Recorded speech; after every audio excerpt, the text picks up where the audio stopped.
Wel, mae'r ymgyrchu Etholiad Cyffredinol 2017 wedi dechrau.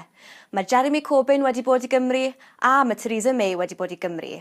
Gewn ni weld mewn cwpl o wythnosau sut fydd map gwleidyddol Cymru yn newid. Dyma Gareth Hughes gyda beth sydd wedi bod yn digwydd.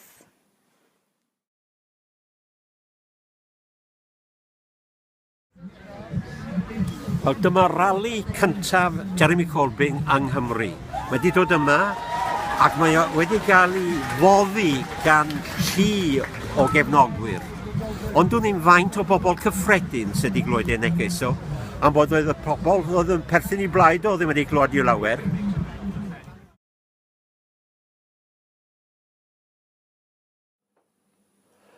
Ac wythnos yma, gafon ni'r pôl piniwn cyntaf o beth sy'n mynd i ddigwydd yng Nghymru.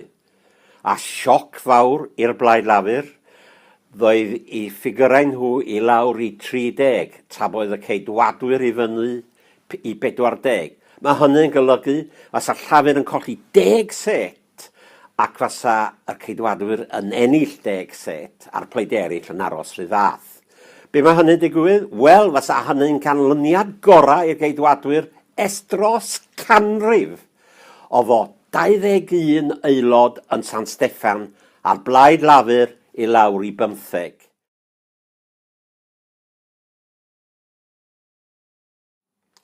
Ac ar ôl i Jeremy Corbyn ddod i lawr i Gymru, doedd ddim yn hir iawn tan nath y prif weinidog i lawr. Ond, fasa neb o'r bobl cyffredin yn cael y hawl i holi ddi, doedd jyst aelodau ei fflaidi yn dod i pen y bont ar ogwr i'w gwrando ni. Ond, un peth doedd yn sylweddol, wyddwch chi, mae wedi dewis pen ar bont ar ogor. Pam? Am bod dyna'r lle mae hi'n disgwyl ennill sedd. A dyma'r tro cyntaf i brif weinidog ddod a gweithio ar seddi sydd yn cael ei gyfri yn rhan o'r cymoedd.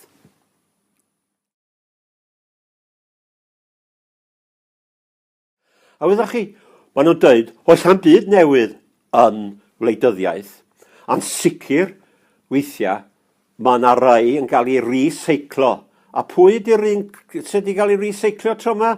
Wel, Ieuan Wyn Jones. Mi oedd o'n arweinydd Plaid Cymru, oedd o'n aelod seneddol, ddoth i lawr ei cynulliad, mi oedd o'n arweinydd yn y cynulliad yma dros blynyddoedd, ddaru ymddeol, ond nawr mae o'n trio fod yn ymgeisydd yn Sir Fôn, i drio ennill y sedd yn ôl i Blaid Cymru unwaith eto.